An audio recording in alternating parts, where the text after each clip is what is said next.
Póngale por nombre al tema: el rey te mandó llamar. Pero, quisiera rogarle que le ponga como un subtítulo o como un eslogan de la palabra: un pacto de gracia. Cuando Dios, y a veces tenemos una confusión entre qué es Dios, qué es Padre, ¿verdad? Qué es el Hijo y qué es el Espíritu. Hay mucha confusión en eso, no sabemos cómo comunicarnos. Por ejemplo, a Dios nadie lo ha visto jamás. Pero de repente hoy vemos en la palabra que dice: pero Moisés hablaba con Dios cara a cara. La expresión es panim ad panim. Entonces uno se confunde y dice: ¿cómo la Biblia puede decir en un lado que a Dios nadie lo ha visto jamás y por otro lado decir que Moisés hablaba cara a cara?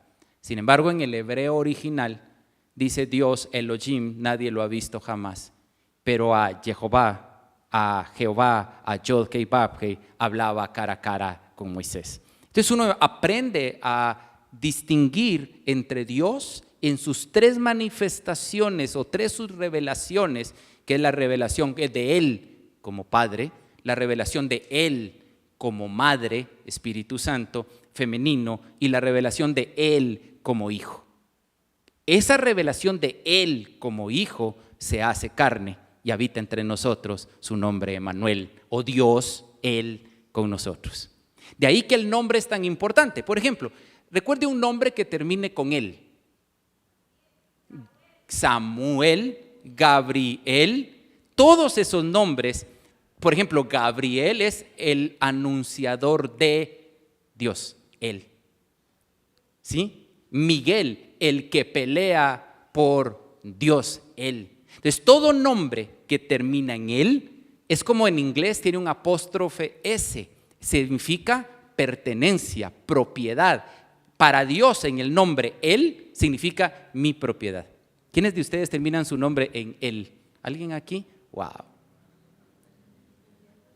Se rayaron. Ahora, quiero hablarles o narrarles una historia de un pacto de gracia sin que la gracia haya sido rescatada del cimiento del infierno, la muerte, Shahat, Bor, Tehom, y aunque ande en valle de sombra de muerte, que es lo más profundo del infierno, ahí estaba el asiento de gracia. Sin ser rescatada la silla de gracia, David hace un pacto de gracia. ¿No le parece eso demasiado impresionante? O sea, sin que la gracia se haya besado, la misericordia y la verdad se hayan besado, o sea, sin que se hayan encontrado, David tiene la revelación y hace un pacto de gracia, como sombra, tipo o figura del pacto que Dios quiere hacer con nosotros o del nuevo pacto que Dios quiere hacer. Quiero que vayamos por favor a 1 de Samuel capítulo 18. 1 de Samuel capítulo 18. Y ustedes saben bien que la nación elegida o la nación de Israel no tenía un tipo de gobierno como el que hoy tienen implementados nuestros países. Un gobierno democrático o un gobierno socialista o un tipo de gobierno como el actual, en el cual había un hombre dirigiendo una nación. Dios no usaba ese tipo de gobierno. Su tipo de gobierno se denomina teocrático, o teos es Dios gobernando a una nación. ¿Cómo lo gobernaba? ¿Cuál era la forma en la que Dios gobernaba una nación? Por medio de sus principios y por medio de sus profetas. Así es que los principios de Dios eran dictados por los profetas y el pueblo de Dios obedecía la voz de Dios sin tener una cabeza a mando, porque reconocían que la cabeza era Dios. ¿Están conmigo? La cabeza era Dios. Al ser la cabeza Dios, retornaban al principio de principios, según Proverbios, el Rosh Afar. ¿A qué me refiero con Rosh Afar? Me refiero al polvo del cual fuimos creados nosotros. Y el polvo en el cual fuimos creados nosotros se titula Afar. Y el polvo que fuimos creados es Rosh Afar. Y Rosh significa el principio. Pero ¿cómo puede ser que hayan traducido en Génesis, en el principio creó Dios, y la palabra principio es Reshit? Pero cuando habla de ti, dice que Dios te creó del Rosh Afar. Y la traducción dice el principio del polvo, pero en realidad significa del polvo de la cabeza de Dios. Rosh Afar tiene que ver con tiempos, kairos, y reshit tiene que ver con tiempos, cronos.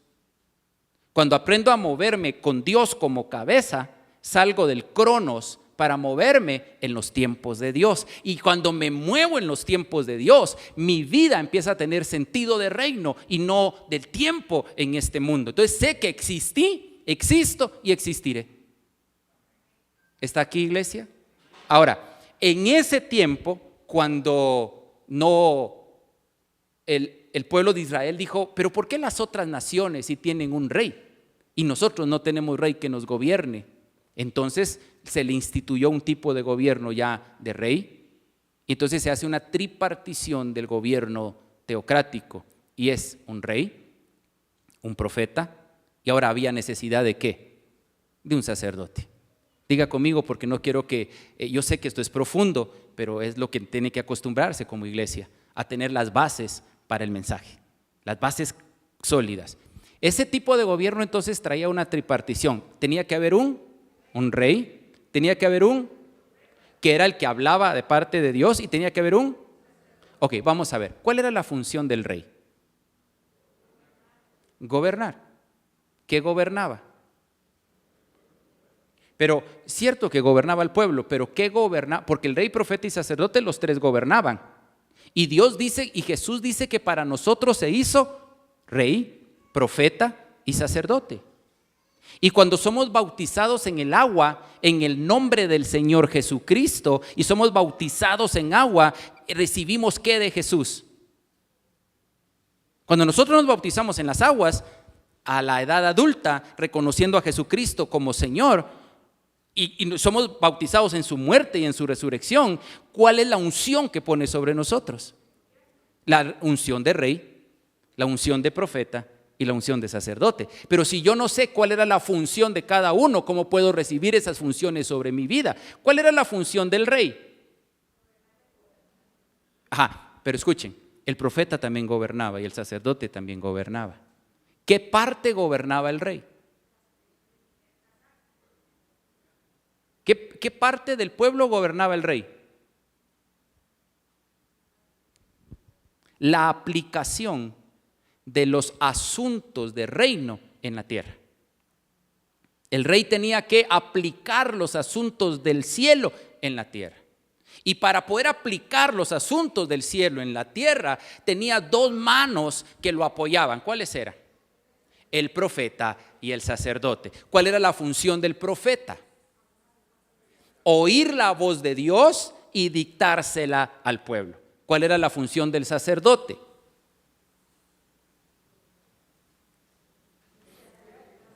Escuchar la voz del pueblo y subirla como olor agradable a Dios. Repita entonces esto y póngalo. El rey tenía que aplicar, o tenía que hacer que se aplicaran los principios del reino en la tierra. Esa era la función del rey.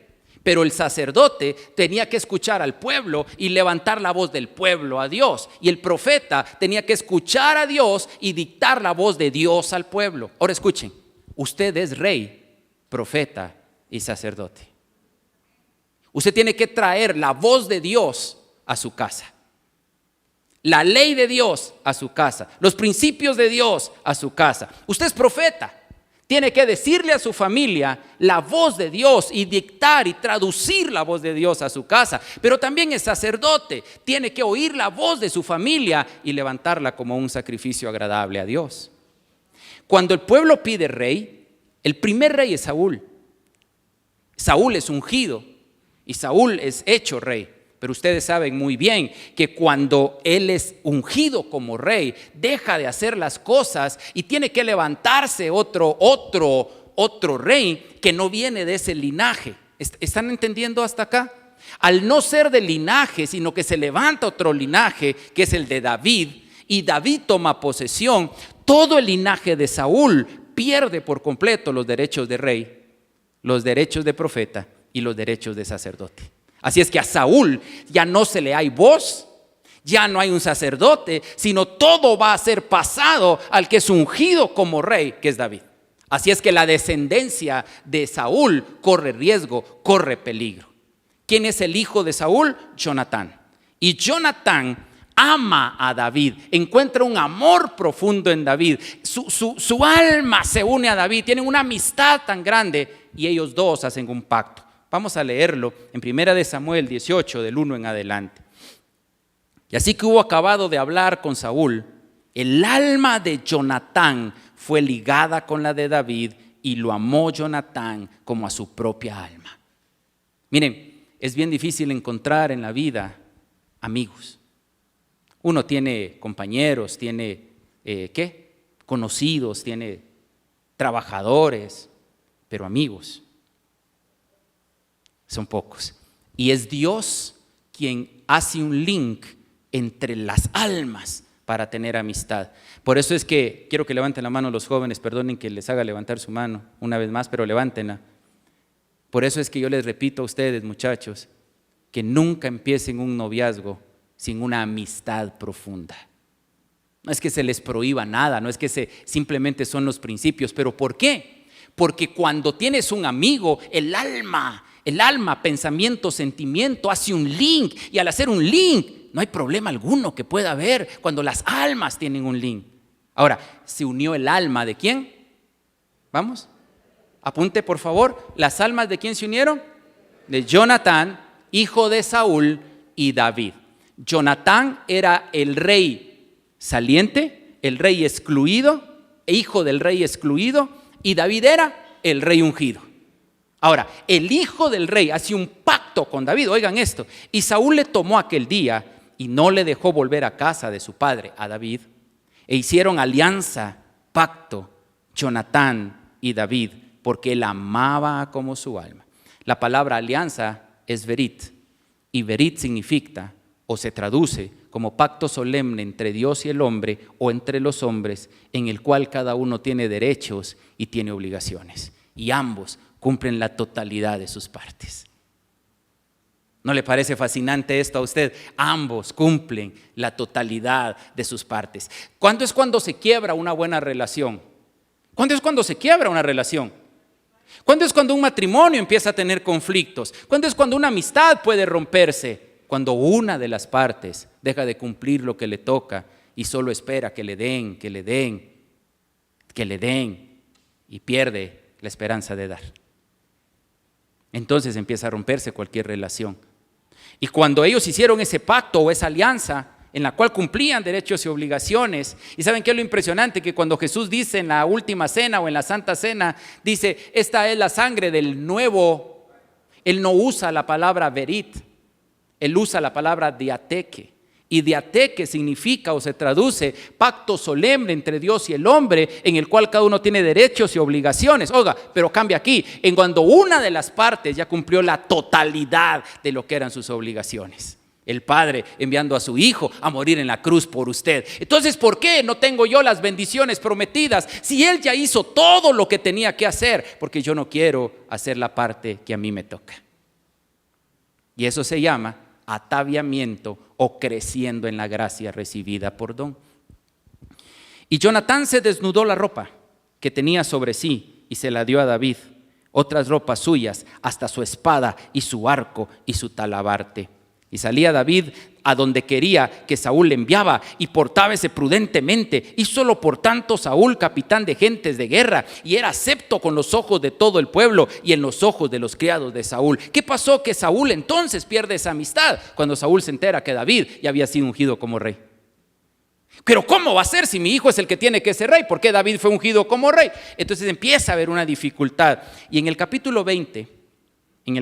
20 de Primera de Samuel, cuando ya Saúl quiere matar a David para quitarle la unción que Dios le había dado, quiere matarlo, en el capítulo 20, quiero que por favor juntos miremos del 13 al 17, ahora hace un pacto David y Jonatán y están los términos del pacto. Quiero que me miren 2 minutos, por favor escúchenme. Primeramente, Jonatán hace un pacto con David y le da todo lo que tiene, pero no habían términos. Un pacto siempre tiene términos. ¿Quiénes de ustedes prestan servicios? ¿Quiénes tienen una empresa de servicios? Ustedes firman un contrato cuando prestan servicios, ¿sí o no? ¿Y qué va en ese contrato? ¿Los términos de qué? de lo que se va a hacer. ¿Qué pasa si una de las partes rompe los términos del contrato? Rompe la relación y tiene penalización. Si yo le preguntara a ustedes cuáles son los términos del contrato que hizo Jonatán y David, ahora los vemos, 13, 17. Y le dijo: Jehová haga así a Jonatán, y esto añada más: si a mi padre pareciera bien hacerte mal, también te lo descubriré y te enviaré y te irás en paz, y será Jehová contigo como fue con mi padre. ¿Qué le está diciendo Jonatán? Présteme atención aquí. Jonatán le está diciendo: sé que mi padre te quiere matar, pero yo hice un pacto contigo. Ahora voy a ponerle términos al pacto. Mi padre te va a matar, pero yo hice un pacto de amor contigo. Si mi padre te va a matar, yo te lo hago saber. Cuenta con eso. Donde mi padre diga que va a ir, tú lo vas a saber. Mi boca lo va a decir, porque tengo un pacto contigo. Pero viene Jonatán y ese es su, vamos iglesia, ese es su pacto. Pero en los términos dice que hay derechos y hay obligaciones. ¿Qué es esto que pone Jonatán sobre la mesa? Su obligación. ¿Cuál es la obligación de Jonatán? Si mi padre quiere hacerte daño, yo te lo voy a decir. Voy a cuidarte, porque la unción va a estar sobre ti. Ahora miran esto, porque es impresionante lo que viene. Y entonces en el verso 14: y si yo viviere, harás conmigo. Esto es impresionante, quiero que lo lean ahí. Dice: yo te voy a avisar, yo estoy haciendo un pacto contigo, pero sé que vas a ser rey. O sea, no vas a quitarte, vas a llegar a ser rey. Si yo viviere, solo te pido algo a cambio: haz misericordia conmigo. Ahora miren, porque viene impresionante. De Jehová, mas si fuere muerto, no quitarás. Yo quiero que lean esto, por favor. Para mí es una de las cosas más impresionantes de la Biblia. Jonatán hace un pacto y dice: si yo me muero, perpetuamente. ¿Alguien puede decir eso con su boca? Perpetuamente. Perpetuamente. Tu misericordia no se apartará de mi casa. Espéreme, ¿quiénes están aquí esta mañana? Quiero que me escuche. ¿Quiénes están aquí esta mañana? Tú no estás aquí por una religión, no estás aquí por ir a una iglesia, estás aquí por un pacto perpetuo sobre tu generación, sobre tus generaciones. Y dice la palabra que si nosotros venimos a Él y hacemos pacto con Él, 1000 generaciones serán bendecidas por el pacto que tú hiciste con Jehová. ¿Alguien lo está entendiendo? Y así tu hijo sea rebelde, así tu hijo no quiera saber nada, o de repente el nieto no quiera saber nada, o el bisnieto no quiera saber nada, Jehová se recordará de ti y esa generación vendrá a Jehová por pacto perpetuo que Él ha hecho con tus generaciones. Levantarte para venir a la iglesia, venir a adorarle, venir a ser instruido, no va por ti, va por todas tus generaciones. Lo hizo Jonatán. Y oigan, esto es impresionante porque dice, oiga bien, no quitarás perpetuamente tu misericordia de mi casa cuando desarraigue Jehová. Oiga, lo que este hombre dijo, uno por uno, a los enemigos de David de la tierra, aún Jonatán quite de su casa si le faltare. Así hizo Jonatán pacto con la casa de David diciendo: requiérelo Jehová de la mano de los enemigos de David. Ahora, ¿saben qué es lo impresionante de esto? Que David, cuando llega a ser rey, porque David llega a ser rey, ¿qué creen que es lo primero que David trae a memoria cuando él se sienta en la mesa del rey?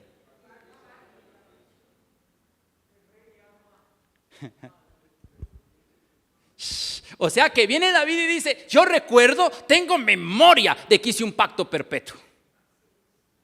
Yo hice un pacto perpetuo. Ahora, yo necesito que ustedes vean algunos elementos. Estoy creando base todavía. Estoy creando la base del tema. ¿Están acá, verdad? Quiero ver cuánto tiempo tengo. Todavía tengo tiempo. Estoy creando la base para que ustedes comprendan. No simplemente les digan el Dios de fe o el Dios de misericordia. Ustedes deben de entender las bases de por qué Dios va a actuar en tu vida. Voy a poner mi casa. Si un día alguno de mis hijos le entra la locura y no quisiera venir, o quiere irse de fiesta, o quiere hacer algo que no agrada a Dios, yo estoy tranquilo. sé que Dios va a hacer lo que tenga que hacer, porque yo tengo un pacto con Él y mis hijos sí o sí van a venir a la presencia de Dios. Ahora, esto es impresionante. ¿Saben por qué es impresionante? Porque quiero darles algunas bases. Vamos a 2 de Samuel 5:8. Y esto va a estar bueno para muchos de nosotros. 2 de Samuel 5:8. Cuando David llega a ser rey, él tiene algunas normas y algunas reglas que es importante que usted las apunte en su cuaderno. Y dijo David aquel día, oigan pues, ¿están acá? Oigan lo que David dice cuando llega a ser rey. Quien llegara hasta las canales y heriré al jebuseo y a los cojos. Oigan esto, cuando David, ¿alguien estaba en Israel aquí? ¿Se recuerdan dónde está la ciudad de David? ¿La ubican? ¿Dónde está el palacio de David? ¿Ubican dónde está el canal de Siloé? ¿El estanque de Siloé? Físicamente hablando, ¿lo ubica? Si no, les prometo que hagamos un viaje y vamos y se los enseño. Amén. De la ciudad de David a los canales de Siloé, al estanque de Siloé, era una bajada impresionante. Es así, es literalmente así. De hecho, fue donde le puso barro al ciego y el ciego tenía que irse a lavar a esas aguas. Pues cuando David iba a la guerra, todos sus guerreros tenían que pasar por el canal, lavarse en el estanque de Siloé y luego ir a la guerra. Y David, cuando empezó la guerra, dijo esto, escuchen, hasta los canales: y herirá el jebuseo a los cojos, a los ciegos, a los cuales el alma de David, no, dígalo, es que necesito oírlo, a los cuales el alma de David, wow, David aborrecía en su alma, ¿quiénes? Vamos, estoy poniendo las bases, iglesia, vamos, arriba. David aborrecía a los cojos, ciegos. Por esto se dijo, ciego ni cojo no entrarán en la casa de David. Ahora, la pregunta para todos ustedes: ¿por qué David aborrecía al cojo, al ciego y decía, no entrarán a mi casa? Estoy poniendo unas bases impresionantes para este tiempo, hermanos. ¿Por qué? Por defecto, pero ¿por qué? ¿Cuál era la razón que David los aborrecía?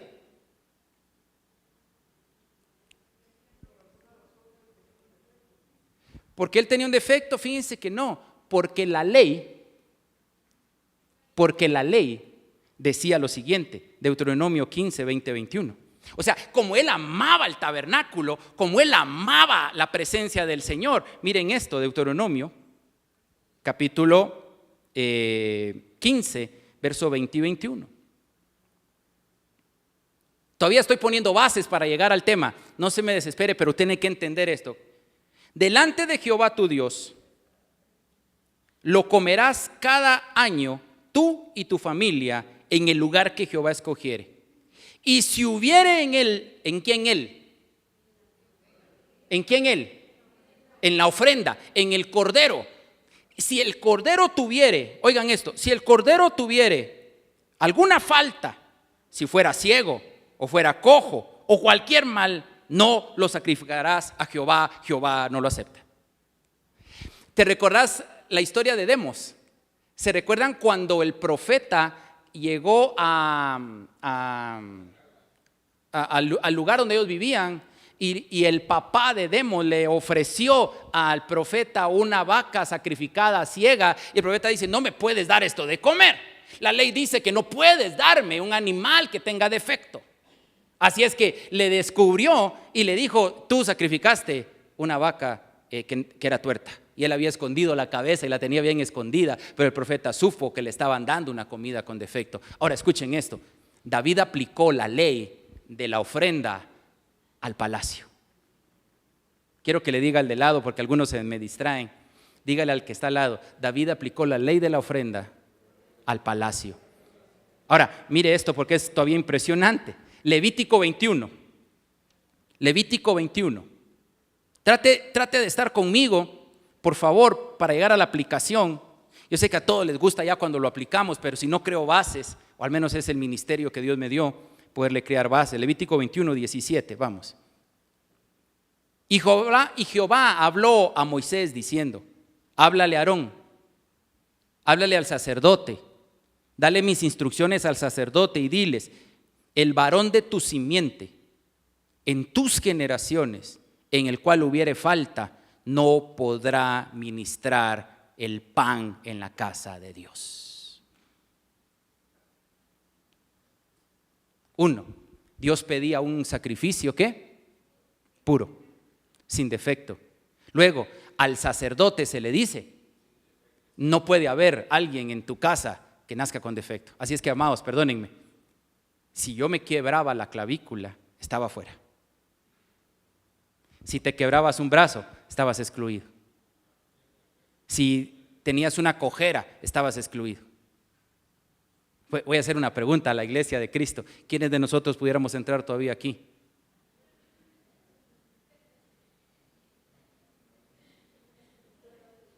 Bueno, lo que tendríamos que decir, y si tuvieres algún defecto no puedes entrar. Con un espejo que pongamos en la puerta, muchos ya no entramos. Salimos defectuosos. No, algunos sí pasan, ¿verdad? Son pocos los bellos, pero bueno, no pasáramos. Pero así era la ley. ¿Saben qué es lo impresionante?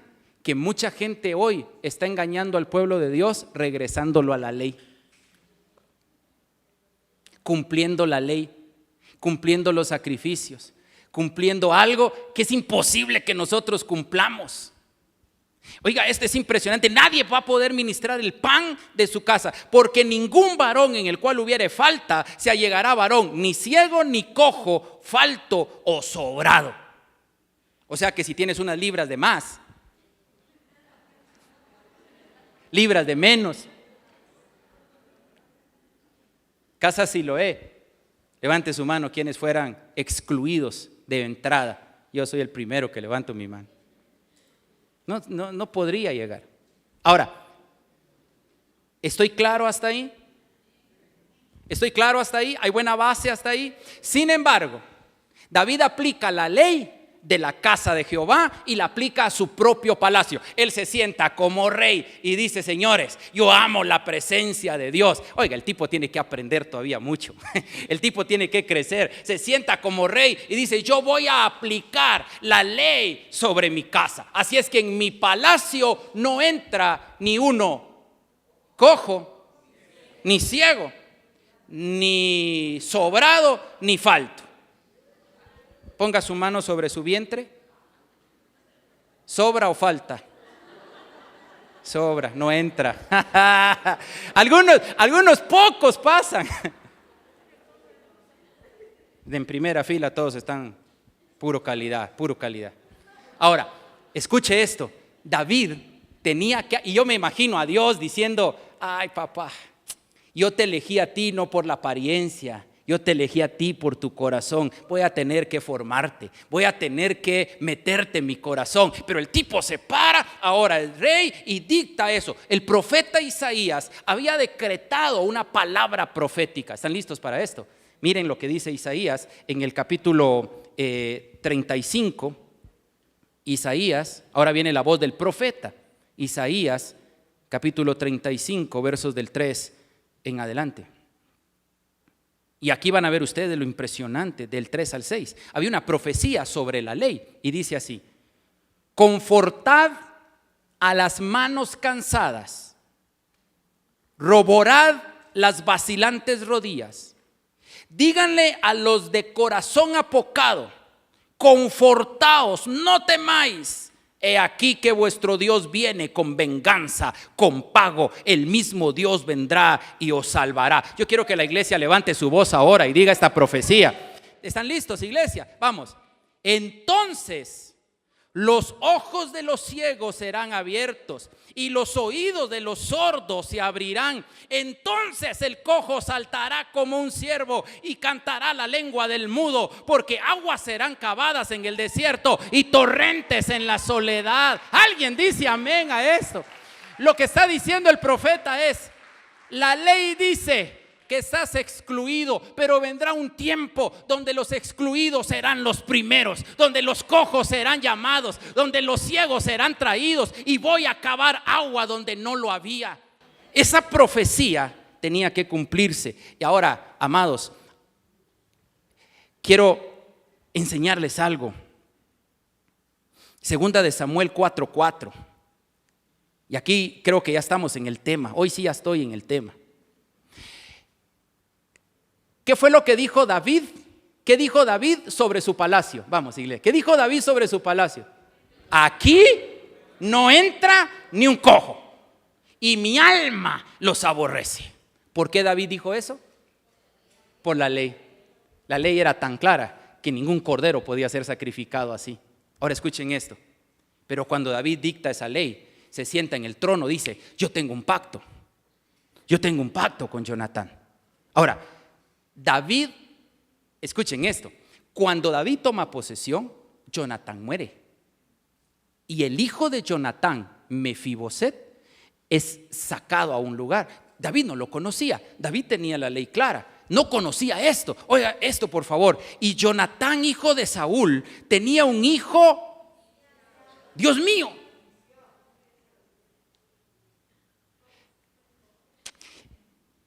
¿Están entendiendo el tema? O sea, Dios mío, David había decretado con todo su corazón: aquí no entra ningún cojo, ningún lisiado, mi alma los aborrece, pero tengo un pacto con Jonatán. Dios trabajando.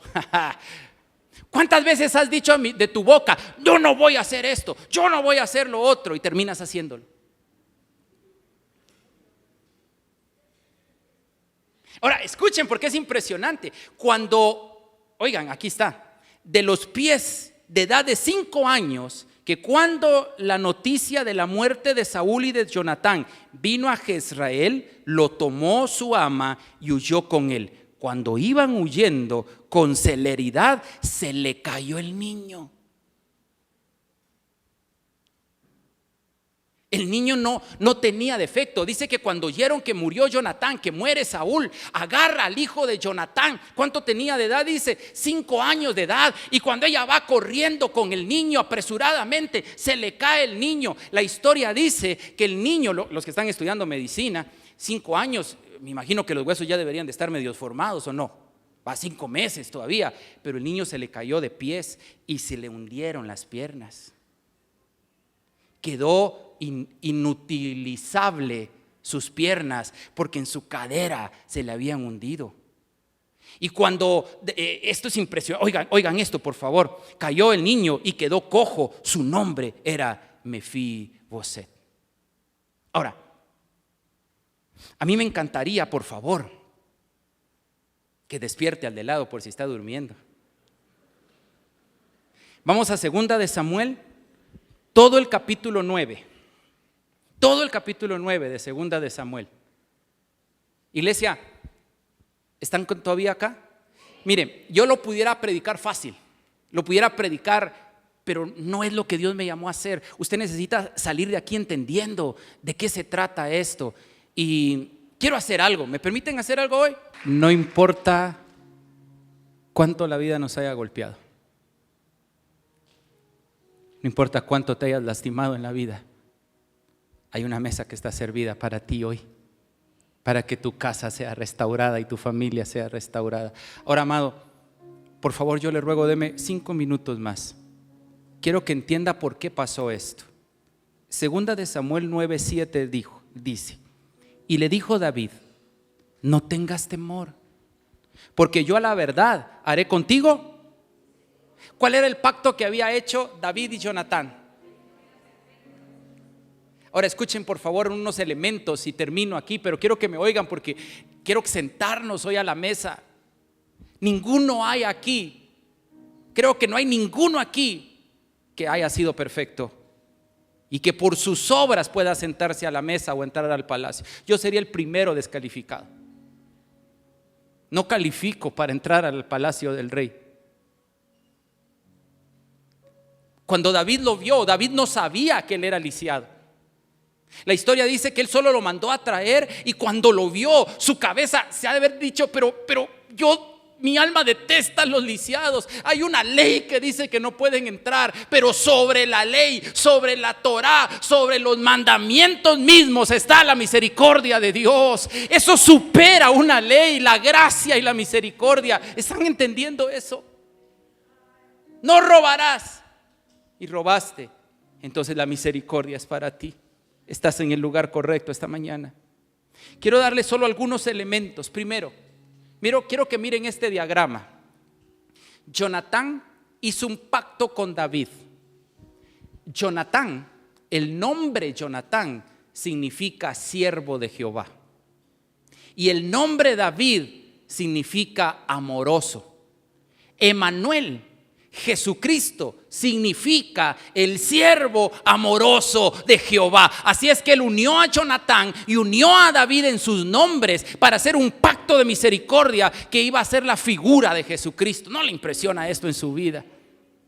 Jesucristo es el siervo amoroso de Jehová, el pacto terminado entre Jonatán y David. Mefiboset, que vivía en Lodebar. Lodebar era el lugar donde él vivía. Lodebar significa dolor, miseria, tristeza, oscuridad, soledad y desesperanza. Lodebar significa un estado espiritual de los que están despojados de la fe. Ya no creen. Lodebar era una tierra seca sin pastos. ¿Qué dice el Salmo 23? Jehová es mi pastor en verdes pastos. ¿Sabe qué significa el Salmo 23? Te voy a sacar de Lodebar, te voy a sacar de un lugar de dolor, te voy a sacar de un lugar de miseria, te voy a sacar de tu lugar de soledad para traerte a un lugar donde tengas condiciones para ser feliz. Lodebar era un lugar sin condiciones para vivir dignamente y humanamente. Y Mefiboset vivía ahí. Ahora, impresionante. 2 minutos, toda su atención. Mefiboset significa disparador de vergüenza. Baal, que era como decir el diablo, por decir algo en ese tiempo, Baal es el señor de la vergüenza. Necesito que me miren un minuto. Tal vez lo va a oír por primera vez, pero quiero que lo agarre y lo viva. El enemigo tiene un círculo y siempre lo repite. Siempre lo repite. Te impone el pecado, pero por favor quiten la idea de pecado religioso. Lo que significa pecar es errar en el tiro, no hacer las cosas correctas, atentar contra mí mismo, atentar contra mi propia felicidad. Pero el enemigo te lo pone. Piensen en cualquier cosa. El enemigo lo pone y te empieza a meter en un círculo y hace 3 fortalezas a tu voluntad. Primera fortaleza que pone, fuerte del pecado placentero. Te hace ver que el pecado es placentero, que es bueno, que gusta. Y te convences que tu adulterio es bueno. Te justificas que es bueno. Que hacer dinero de la forma en la que algunos hacen es bueno. Y entonces no te sientes mal contigo porque justificas que es bueno. El enemigo lo que hace primero es creerte que lo que haces es correcto. Mi esposa no me quiere. Mi esposo no me pone atención. Tengo demasiada necesidad. ¿Cómo puedo yo diezmar? No me alcanza. Y después se te hace placentero no diezmar. Se te hace placentero no ir a la iglesia el domingo. Se te hace placentero. Pero luego que ya te puso el placer del pecado, miren la segunda fase que te hace el enemigo. Pone las tinieblas de medianoche, te mete en la oscuridad más grande de tu vida. Sientes que estás en una oscuridad, ya no miras ninguna luz, ya no hay por dónde caminar, ya no sabes por dónde ir. Ese es el segundo. Y el tercero, te hace un fuerte de rebelión y desafío. Ahora peleas cuando te dicen que estás mal. Desafías. Así pues, los pastores quieren el diezmo porque ellos se hacen ricos. Se lo gastan en sus motos. Se lo gastan en sus Ellos sí pueden vivir bien, ¿y yo qué? Estás ahí. Pero ¿sabes cuál es el fin de él? Escúchenme. ¿Saben cuál es el fin de él? Cuando te tiene en lo más profundo, te expone a vergüenza. Expone tu pecado a vergüenza. Y cuando te exhibe en vergüenza, él se está riendo y dicen: miren el pastor, su pecado oculto salió a luz. La esposa te mira el teléfono y ve un chat, ve un correo, y empiezas a tener problemas como nunca quisiste tener, porque el círculo es el mismo y no para. ¿Entendieron esto? Ahora escuchen, porque aquí está para terminar esto que es impresionante. Pero a los que estamos ahí o hemos estado ahí, Él nos presenta esto y nos dice: tengo una mesa servida, tengo un mantel que cubre tu imperfección. Y entonces el rey hizo algo. El rey hizo algo, y aquí puede venir la banda conmigo, pero el rey hizo algo. Dijo: voy a decir que soy David, y dijo: por favor, sirvan la mesa. Por favor, traigan la mesa. Y el rey viene y manda a sus trabajadores a traer la mesa aquí adelante y servir bien una mesa. ¿Puedes quitar esta maquita? Arriba. Y dijo: traigan la mesa, sirvan la mesa. Ellos sabían la ley, ellos estaban claros de la ley, pero van a ver lo que hizo David. Le pusieron la mesa al rey, que venía de dónde, un lugar de desesperanza, venía de un lugar de dolor, y pongan el mejor pan, pongan el mejor pan. Y mandó traer y dijo: tráiganme 2 sillas, tráiganme sillas y pónganlas en las cabeceras.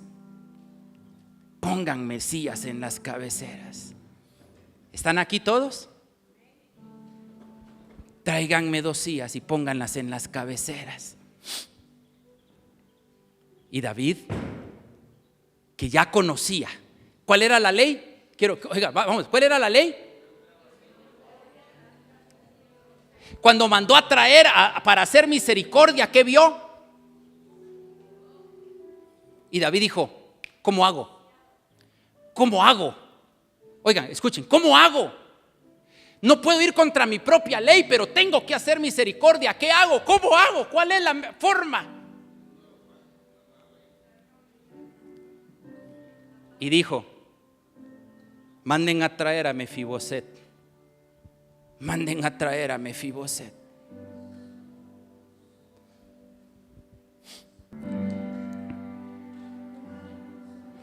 Y cuando se acercó y le dijo: Mefiboset, él le dijo: tal vez se sientes como un perro. Él se lo hizo ver. Yo no sé cómo veniste tú a la casa del Señor. Tal vez veniste así, o tal vez estás actualmente así. Tal vez sientes que ya no hay nada por dónde agarrar. Pero David tenía un plan en su mente, y David le dijo: Mefiboset, tienes que continuar, porque en esta no te puedo apoyar. En esta yo no puedo apoyarte. Siéntate a la mesa. Siéntate a la mesa. David tenía un plan en mente, pero él tenía que sentarse. Tenía que buscar la forma. Me mandó a llamar. Mefiboset, como pudo, se sentó en la silla, y tal vez no sabía lo que iba a venir. David tenía un plan. David acercó la silla y David se sentó. Oigan esto, escuchen esto, por favor. David se sentó y le dijo: Mefiboset, a partir de hoy, esta es tu mesa, esta es tu casa. Alguien se acercó. ¿Puedes ayudarme, pastor?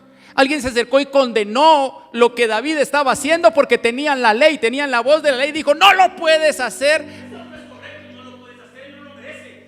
Ese no es tu lugar. merecido estar en esta mesa. Él nunca se la ha merecido. Y David ya sabía esto, y David le dijo: sí, pero enséñame dónde está su defecto, porque yo con mi mantel, porque yo con mi manto no miro ningún defecto de él. Sentado a mi mesa no veo su discapacidad. Él sabía lo que le iban a decir, pero dijo: a mi mesa no hay discapacitados, a mi mesa no hay quien te juzgue, en mi mesa todos son recibidos. ¿Alguien quiere venir a la mesa del Padre a comer?